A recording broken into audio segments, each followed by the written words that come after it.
رب اشرح لي صدري ويسر لي أمري واحلل عقدة من لساني يفقهوا قولي. أعوذ بالله من الشيطان الرجيم. بسم الله الرحمن الرحيم.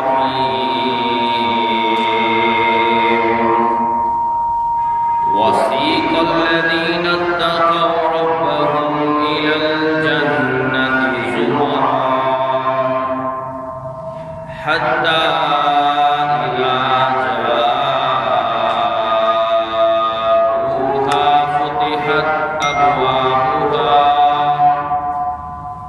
وقال لهم خزنتها سلام عليكم طبتم فادخلوها خالدين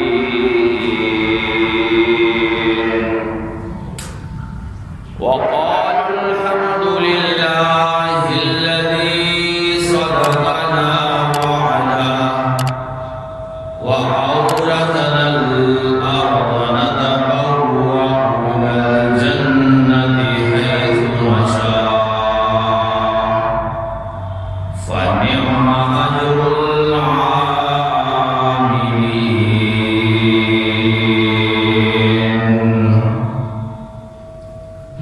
تمام قسم کی تعریفات حمد و ثنا کی بریائی و بڑائی، بزرگی اور برتری، عظمت اور جلالت کے لائق اللہ ملک العلام ذوالجلال والاکرام کی ذات ببرکت ہے، اور بے انتہا درود و سلام ہو آقائے نامدار ختم الرسل پیکر حسن و جمال فاطمہ الزہرا رضی اللہ تعالی عنہا کے بابا، حسنین کے نانا، میرے اور آپ کے رہبر اور رہنما جناب محمد رسول اللہ صلی اللہ علیہ وآلہ وسلم کی ذات مقدسہ پر اور اللہ تعالیٰ کی بے پناہ رحمتیں اور برکتیں ہوں صحابہ کرام پر، تابعین اعظام، تبع تابعین کرام، محدثین کرام اور علماء کرام پر. محترم سامعین حضرات، سورۃ الزمر کی 2 آیات میں نے آپ کے سامنے تلاوت کی ہیں. ان میں اللہ تبارک و تعالی اپنے بندوں سے یوں فرماتے ہیں، وَسِيقَ الَّذِينَ اتَّقَوْا رَبَّهُمْ إِلَى الْجَنَّةِ زُمَرًا، کہ کل قیامت کے دن اللہ سے ڈرنے والے لوگوں کو اور پرہیزگاری اختیار کرنے والے لوگوں کو جنت کی طرف لے جایا جائے گا، گروہ در گروہ، حتی اذا جاؤوہا، یہاں تک کہ جب وہ جنت کے قریب آ جائیں گے، فتحت ابوابہا، تو اس جنت کے دروازے ان کے لیے کھول دیے جائیں گے. وَقَالَ لَهُمْ خَزَنَتُهَا سَلَامٌ عَلَيْكُمْ طِبْتُمْ فَادْخُلُوهَا خَالِدِينَ، تو اس جنت پہ معمور چوکیدار ان جنتیوں سے کہیں گے کہ تم پر سلامتی ہو، بڑی خوشی کے ساتھ تم اس جنت میں داخل ہو جاؤ ہمیشہ ہمیش کے لیے. وَقَالُوا الْحَمْدُ لِلَّهِ الَّذِي صَدَقَنَا وَعْدَهُ، تو وہ جنتی اللہ کی تعریف بیان کرتے ہوئے کہیں گے کہ شکر ہے، تمام تعریفیں ہیں اس ذات کے لیے کہ جس نے ہم سے کیا گیا وعدہ آج سچ کر دکھایا۔ وَأَوْرَثَنَا الْأَرْضَ نَتَبَوَّأُ مِنَ الْجَنَّةِ حَيْثُ نَشَاءُ، کہ ہمیں اس خالق کائنات نے جنت میں زمین عطا کر دی ہے کہ جس میں ہم جہاں چاہیں رہ سکتے ہیں بڑی آسانی اور خوشی کے ساتھ۔ فَنِعْمَ أَجْرُ الْعَامِلِينَ، تو کیا ہی اچھا اجر ہے عمل کرنے والوں کے لیے۔ حضرات سامعین، یہ جنتیوں کے جنت میں جانے کا ایک نقشہ قرآن میں کھینچا ہے اللہ نے۔ اس سے قبل کی جو آیت ہے اس میں جہنمیوں کے جہنم میں جانے کا تذکرہ ہے، لیکن آج کا ہمارا موضوع جنت میں جانے کا آسان ترین طریقہ کون سا ہو سکتا ہے۔ پچھلے خطبہ جمعہ میں ایک بزرگ فرمانے لگے کہ ہمارا تو جنت میں جانا گویا بڑا ہی مشکل ہو گیا، جو باتیں قرآن اور حدیث سے بیان کی جاتی ہیں۔ تو آج ہم یہ دیکھیں گے کیا جنت میں جانا مشکل ہے یا بہت آسان ہے، اور یقیناً جنت بہت بڑا انعام ہے اللہ کا، جسے بھی اللہ عطا کرے گا۔ تو آج کے خطبہ جمعہ میں ہم نے یہ دیکھنا ہے کہ جنت میں ہم آسانی کے ساتھ کیسے داخل ہو سکتے ہیں، اور آسانی سے مراد یہ ہے بغیر عقاب، بغیر سزا کے، بغیر کسی عذاب کے، بغیر کسی سزا کاٹنے کے، اگر ہمیں اللہ ڈائریکٹ جنت میں بھیج دے آسانی کے ساتھ، تو ہمیں دنیا میں کیا کرنا ہے؟ کیا بہت مشکل کام ہے جو ہمیں کرنے ہیں جس کی وجہ سے ہمیں جنت میں بھیجا جائے گا، یا بڑی آسانی کے ساتھ ہم جنت میں جا سکتے ہیں؟ تو اسی کے اوپر انشاءاللہ ہماری بات ہوگی، اور یہ ساری بات ایک حدیث مبارکہ کے اوپر ہوگی انشاءاللہ۔ حضرت عبداللہ ابن سلام رضی اللہ تعالی عنہ بیان فرماتے ہیں کہ نبی کریم صلی اللہ علیہ وسلم جب مکہ سے ہجرت کر کے مدینہ آئے تو آپ علیہ الصلوۃ والسلام نے سب سے پہلے مخاطب کر کے لوگوں کو جو وصیتیں فرمائی وہ کچھ یوں تھی۔ فرماتے ہیں کہ آپ صلی اللہ علیہ وسلم نے فرمایا، یا ایھا الناس، اے لوگو، افشوا السلام، سلام کو عام کر دو، وَأَطْعِمُوا الطَّعَامَ، اور کھانا کھلاؤ، وَصِلُوا الْأَرْحَامَ، اور صلہ رحمی کرو، وَصَلُّوا بِاللَّيْلِ وَالنَّاسُ نِيَامٌ، اور نماز پڑھو اس وقت رات کو کہ جب لوگ سو رہے ہوں، تَدْخُلُوا الْجَنَّةَ بِسَلَامٍ، تم آرام سے، آسانی سے، بغیر کسی عذاب اور سزا کے جنت میں چلے جاؤ گے۔ وہ اس حدیث سے پتا چلا جنت میں جانا کوئی اتنا بھی بہت مشکل کام نہیں ہے کہ انسان یہ کہے کہ میں تو جنت میں جا ہی نہیں سکتا، بلکہ اللہ کی رحمت پہ اتنی امید ہونی چاہیے جیسے صحابہ کرام کو ہوا کرتی تھی کہ بقول عمر رضی اللہ تعالیٰ عنہ کہ اگر معلوم ہو کہ صرف ایک آدمی جنت میں جائے گا تو مجھے پھر بھی اپنے رب سے یہ امید ہے کہ وہ آدمی ضرور میں ہی ہوں گا۔ اتنی امید اللہ سے ہونی چاہیے جنت میں جانے کی، کیونکہ اس رب کائنات نے یہ جنت بنائی ہی اس کے بندوں کے لیے ہے۔ اور دیکھیے نبی کریم صلی اللہ علیہ وسلم ارحم الناس ہیں، بالمؤمنین رؤوف الرحیم ہیں، رحمت للعالمین ہیں۔ تو حضور علیہ الصلوۃ والسلام نے اپنی امت کو جہنم سے بچانے اور جنت میں لے جانے والا ہر عمل بتا دیا۔ اور حضور فرماتے ہیں کہ صحابہ سے کہ میں تو تمہیں جہنم سے کھینچ کھینچ کے لا رہا ہوں، اور جہنم سے اگر کوئی بچ گیا تو جنتی ہے۔ اور اصل مزہ اس جنت میں جانے کا ہے کہ تدخل الجنت بسلام، بغیر عذاب اور سزا کے انسان جنت میں جائے، آرام سے جنت کے اندر جائے۔ دیکھیں منزل پہ پہنچنے کے مختلف راستے ہوتے ہیں، بعض راستے کٹھن اور مشکل ہوا کرتے ہیں، وہ بھی منزل پہ چلے جایا کرتے ہیں، لیکن بعض راستے انتہائی آسان اور جلد از جلد انسان کو منزل پہ لے جانے والے ہوتے ہیں۔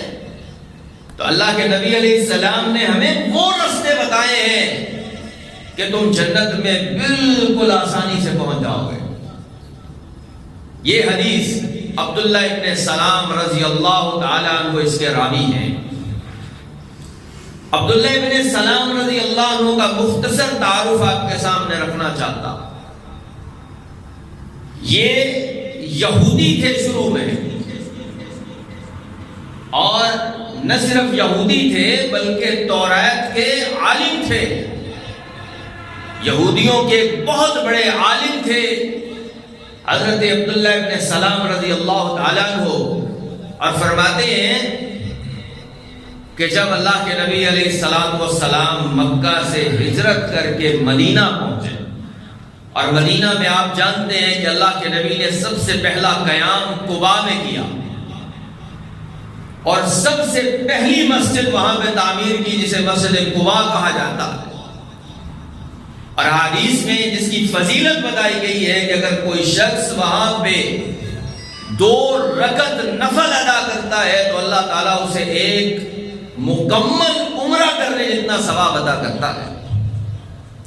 اس قباء کی بستی سے حضور علیہ السلام جب نکل کے مدینہ شہر میں داخل ہوئے تو استقبال کرنے والوں نے اللہ کے نبی علیہ السلام کا استقبال کیا۔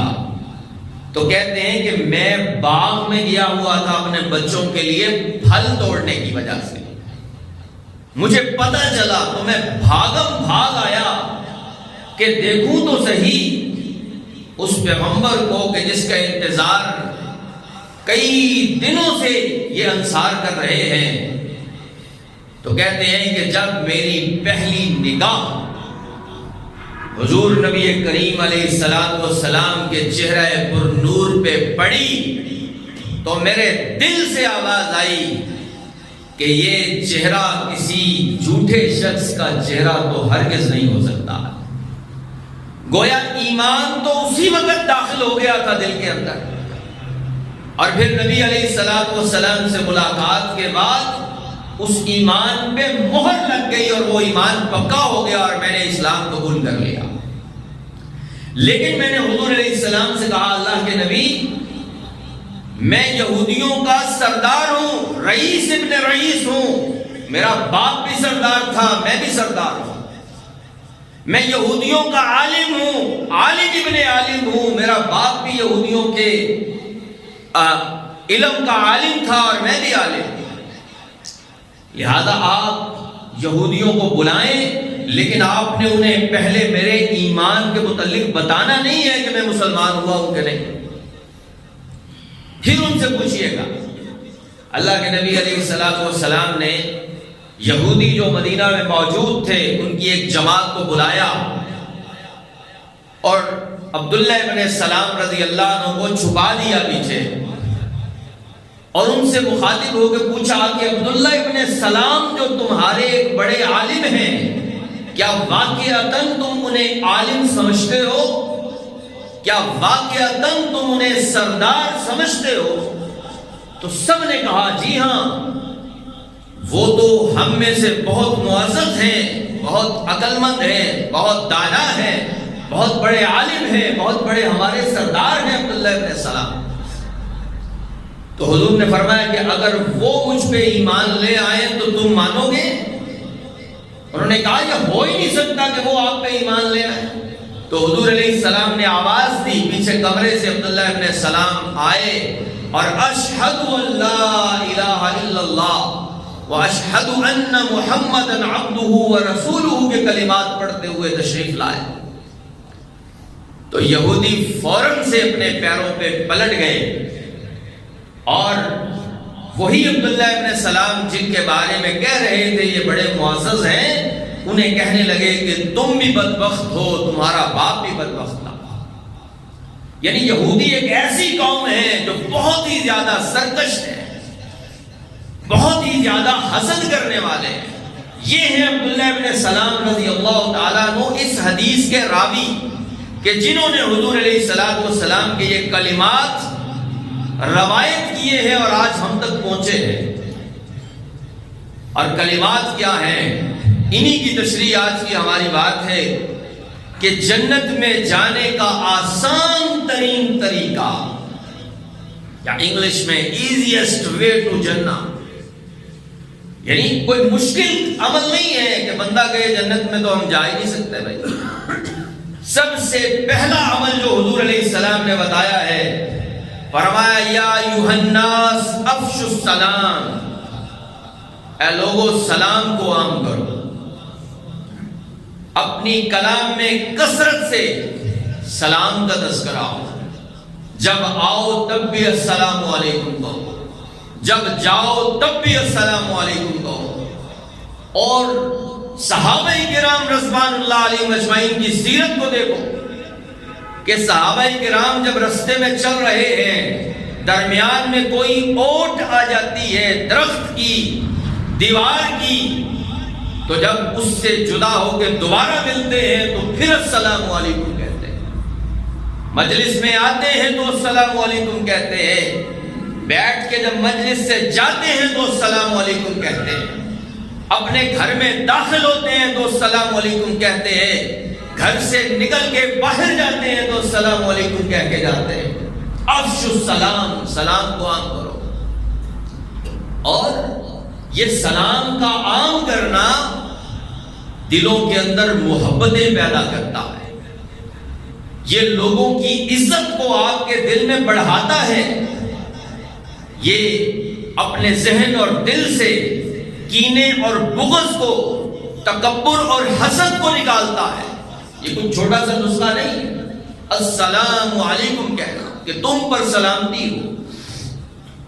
نبی کریم صلی اللہ علیہ وسلم نے فرمایا لا تدخلوا الجنة حتى تؤمنوا ولا تؤمنوا حتى تحابوا، لوگوں تم اتنی دیر تک جنت میں نہیں جا سکتے جب تک کہ ایماندار نہ بن جاؤ، ولا تؤمنوا حتى تحابوا، اور تم اتنی دیر تک ایماندار نہیں بن سکتے جب تک تمہارے دلوں میں محبت نہ پیدا ہو جائے۔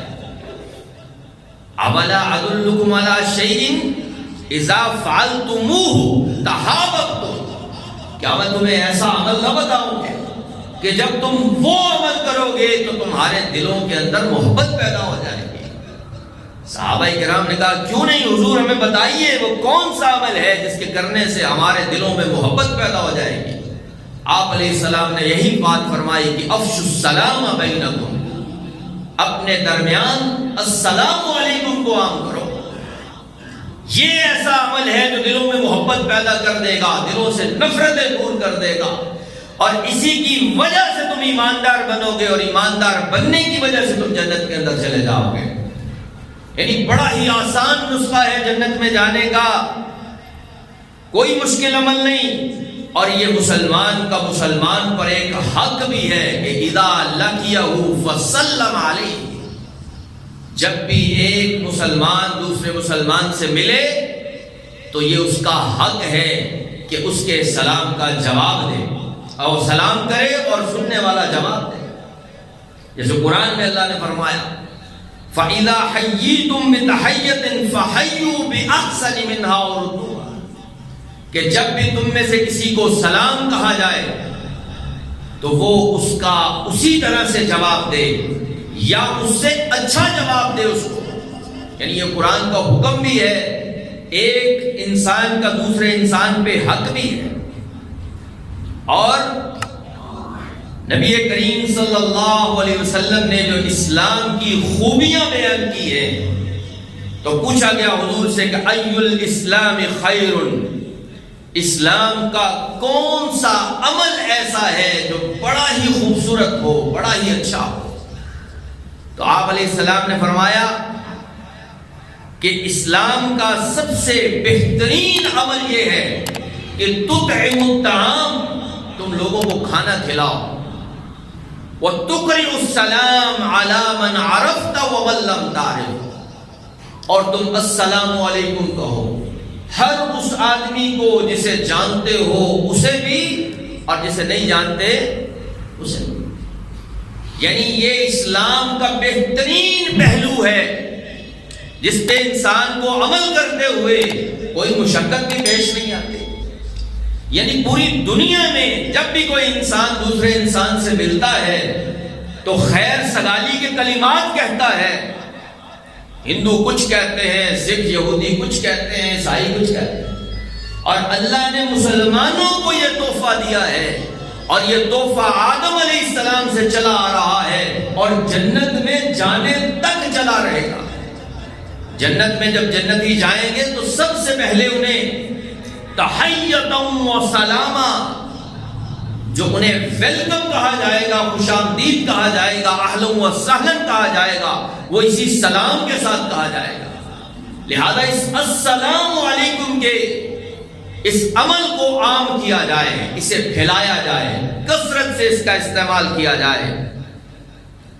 اور اس عمل سے یہودی بہت زیادہ جیلس ہوتے ہیں، حسد کرتے ہیں، کڑتے ہیں، جلتے ہیں. نبی کریم صلی اللہ علیہ وسلم نے فرمایا کہ یہودی تمہاری جن باتوں پر سب سے زیادہ حسد کرتے ہیں تم سے، ان میں ایک السلام علیکم کہنا ہے، اور دوسرا عمل آمین کہنا ہے، جو دعا کے آخر میں کہا جاتا ہے، وَلَضَّالِّينَ کے بعد کہا جاتا ہے. اور اس آمین کا مطلب کیا ہے کہ یا اللہ ایسا ہی ہو، یا اللہ ایسا ہی ہو. اور دوسرا عمل السلام علیکم کہنا، اس سے بھی یہودیوں کے سینوں میں آگ لگ جاتی ہے. اور ایک دوست انہوں نے اپنا واقعہ بتایا بھی کہ امریکہ میں کہتے ہیں میں نے ایک آدمی دیکھا جس کی داڑھی ہے لمبی لمبی، اور یہودی حضرات داڑھی بھی رکھتے ہیں، یاد رکھیے ان کی خواتین پردہ بھی کرتی ہیں، جو بہت زیادہ ریلیجس پرسن ہے، مذہبی لوگ ہیں. اور یہ چال ہمارے ہاں ہی چل پڑی ہے کہ ہم مسلمان ہو کر بھی اپنے شعار پہ عمل کرنے میں شرم محسوس کرتے ہیں. کہتے ہیں میں نے اس کو دیکھا داڑھی والا آدمی، میں تو خوش ہو گیا کہ لگتا ہے ہمارا ہی مسلمان ہے. میں نے اسے جاتے ہوئے السلام علیکم کہا، لیکن اس نے بڑے غصے کے ساتھ میری طرف دیکھا. تو مجھے دوستوں نے بتایا کہ بھائی وہ تو یہودی ہے جسے تم نے سلام کیا تھا. یعنی یہودی ہمارے السلام علیکم کہنے سے بہت زیادہ جلتے ہیں، بہت زیادہ حسد کرتے ہیں. اور السلام علیکم کہنا یہ مفت کا ثواب ہے، یعنی ایک ایسا نیکیوں کا آپ کا اکاؤنٹ کھل جاتا ہے کہ جس کا آپ کو اندازہ ہی نہیں ہوتا. بعض اوقات ایسی دولت جن تاجروں کے پاس آتی ہے کہ جس کے اندر ان کی بہت زیادہ محنت نہ لگی ہو، تو اس دولت کے آنے پہ دیکھیں کہ انہیں بڑی خوشی ہوتی ہے. اچانک سے منافع ہو گیا، کوئی چیز خریدی بیچی اور کوئی زیادہ محنت بھی نہ لگی اور منافع بھی بڑھا. تو السلام علیکم کہنا بھی ایسا ہی عمل ہے۔ نبی کریم صلی اللہ علیہ وسلم مجلس میں تشریف فرما ہے، باہر سے ایک صحابی آیا، اس نے کہا السلام علیکم۔ آپ علیہ السلام نے جواب دیا اور فرمایا 10۔ دوسرا آیا، اس نے کہا السلام علیکم ورحمۃ اللہ۔ آپ علیہ السلام نے اسی طرح سے جواب دیا اور فرمایا 20۔ پھر ایک صحابی آیا، اس نے کہا السلام علیکم ورحمۃ اللہ وبرکاتہ۔ آپ نے فرمایا 30۔ جواب دیا اور کہا 30، یعنی السلام علیکم کہنے والے کو 10 اور ساتھ رحمت اللہ ملانے والے کو 20 اور وبرکاتہ کا اضافہ کرنے والے کو 30 نیکیاں اللہ کے نبی نے فرمایا مل جاتی ہیں۔ کتنا بڑا عمل ہے! وہ چھوٹا سا عمل ہے کہ صرف زبان ہلائی اور نیکیاں لکھ دی گئی، اور ویسے بھی مخاطب جو ہے السلام علیکم کو پسند کرتا ہے، لہذا اس میں پہل کرنا۔ عبداللہ ابن عمر رضی اللہ تعالیٰ عنہ بعض اوقات بلا وجہ بازار چلے جایا کرتے تھے، کسی دکاندار کو السلام علیکم کہا، راہگیر کو کہا، خریدار کو کہا، کسی نے پوچھا لینا دینا تو کچھ ہوتا نہیں، آپ بازار میں آتے کیوں ہیں؟ فرمایا یہی کرنے کے لیے، اپنی نیکیاں بڑھانے کے لیے السلام علیکم کہہ دیا کسی کو۔ تو حضرات افش السلام، سلام کو عام کرنا۔ اور دیکھیے اس میں یہ بھی نہیں کہ میں بڑا ہوں تو میں اس چھوٹے کو سلام کیوں کروں، میری قدر بڑی ہے، میرا منزلت اور رتبہ بڑا ہے، عہدہ بڑا، میں اس اپنے چھوٹے ملازم کو سلام کیوں کروں؟ ہمیں پیارے نبی جناب محمد رسول اللہ صلی اللہ علیہ وسلم کی سیرت دیکھنی چاہیے۔ اللہ کے نبی علیہ السلام سے شرف انسانیت میں کوئی بڑا نہیں ہے، اس کے باوجود حضور علیہ السلام بھی چھوٹے بچوں کو خود پہلے سلام علیکم کہا کرتے تھے۔ ہاں ادب کا تقاضا یہی ہے کہ چھوٹے بڑوں کو سلام کریں، لیکن بڑے بھی چھوٹوں کو سلام کہہ سکتے ہیں۔ تو یہ پہلا عمل ہے کہ جس کی وجہ سے انسان جنت میں آسانی سے چلا جائے گا۔ ہمارا ماننا ہے کہ من قال لا الہ الا اللہ دخل الجنہ، جس شخص نے بھی رب کی توحید کا اقرار کیا، اس کے ساتھ شرک نہیں کیا، وہ بالآخر جنت میں جانے والا ہے۔ لیکن آج جو ہم آپ کو جنت میں جانے کا رستہ سمجھا رہے ہیں، وہ بغیر عذاب کے، بغیر سزا کے، بغیر مشقت کے جنت میں جانے کا طریقہ ہے کہ عقائد میں انسان ٹھیک ہو، عبادات میں انسان مکمل ہو، حقوق العباد کی پیروی کرنے کے ساتھ ساتھ اس حدیث پہ عمل کر لے، تدخل الجنت بسلام۔ دوسرا عمل ہے وَأَطْعِمُ الطَّعَامَ، کھانا کھلاؤ، اور یہ کھانا کھلانا اللہ تعالیٰ کے مقرب بندوں کی نشانی ہے۔ وَيُطْعِمُونَ الطَّعَامَ عَلَى حُبِّهِ مِسْكِينًا وَيَتِيمًا وَعَسِيرًا، کہ وہ اللہ کی محبت میں مسکینوں کو، یتیموں کو، قیدیوں کو کھانا کھلاتے ہیں، اور وہ ساتھ یہ کہتے بھی ہیں إِنَّمَا نُطْعِمُكُمْ لِوَجْهِ اللَّهِ، کہ لا نریدو من ذالک، فرمایا کہ وہ لوگ یہ کہتے ہیں کہ ہم صرف بصرف تمہیں اللہ کی رضا، اللہ کی خوشنودی کے لیے کھانا کھلا رہے ہیں۔ اور کھانا کھلانا صدقے کی جتنی بھی قسمیں ہیں ان میں سے بہترین قسم اسے علماء کرام نے قرار دیا ہے کہ لوگوں کو کھانا کھلایا جائے۔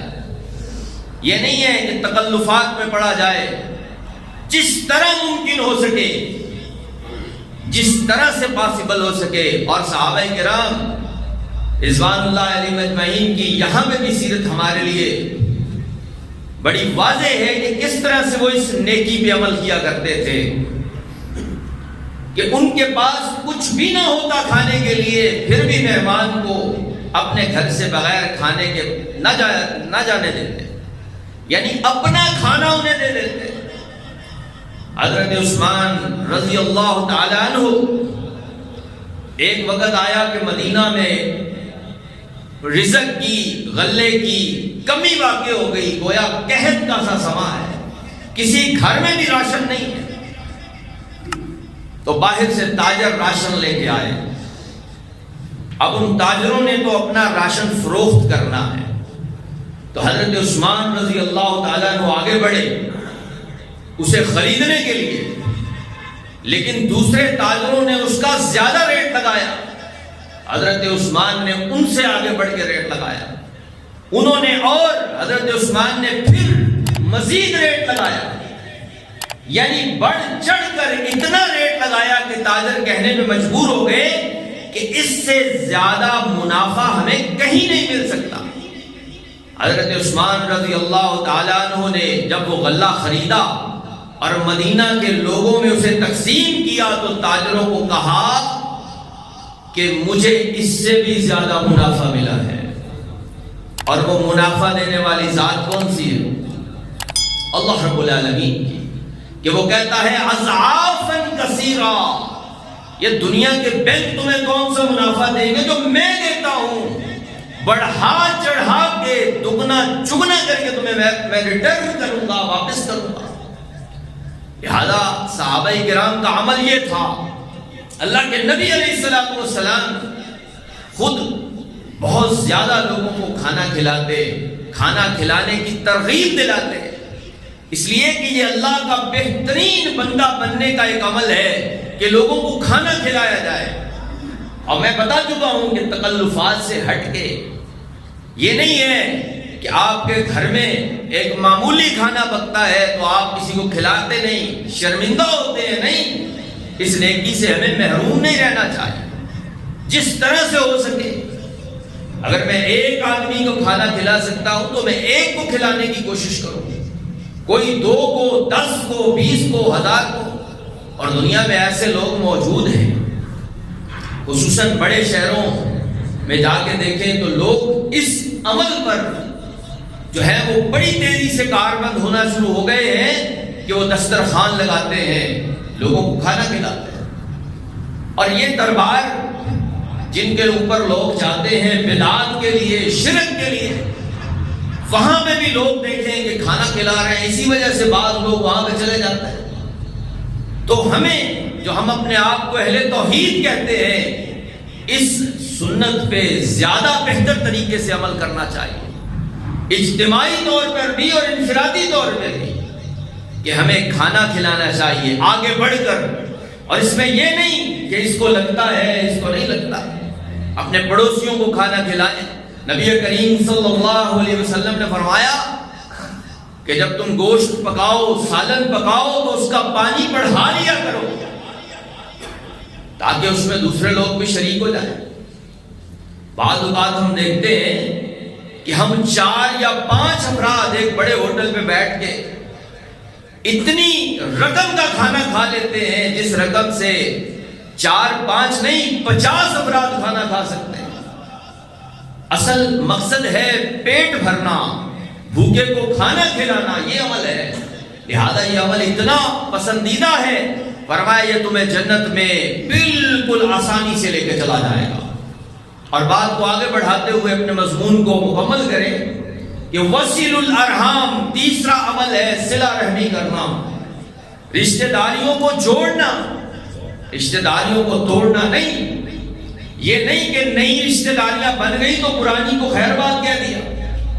اکثر جیسا ہمارے معاشرے میں شادیوں کے بعد بھائی بھائی سے جدا ہے، اولاد ماں باپ سے جدا ہے، یہ رشتہ داری کی اہمیت کے خلاف بات ہے۔ صلہ رحمی یہی ہے کہ رشتہ داری کو جوڑنا، اولو الارحام کو اللہ تعالیٰ نے قرآن میں ان کا حق مقرر کرتے ہوئے فرمایا کہ وَأُولُو الْأَرْحَامِ بَعْضُهُمْ أَوْلَى بِبَعْضٍ فِي كِتَابِ اللَّهِ، کہ مومنوں اور مہاجروں کے ساتھ انصار جو سلوک کیا کرتے تھے محبت اور پیار کا، اور حتیٰ کہ بعض اتنا آگے بڑھ گئے وراثت میں بھی انہیں حصے دار بنانے لگے، تو اللہ نے فرمایا نہیں، رشتہ دار زیادہ حقدار ہیں۔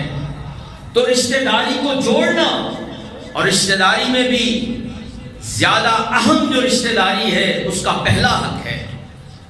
ظاہری سی بات ہے کہ باپ کا جو حق ہے وہ چچا کا حق نہیں ہو سکتا، جو چچا کا حق ہے وہ چچا کے بیٹے کا حق نہیں ہو سکتا۔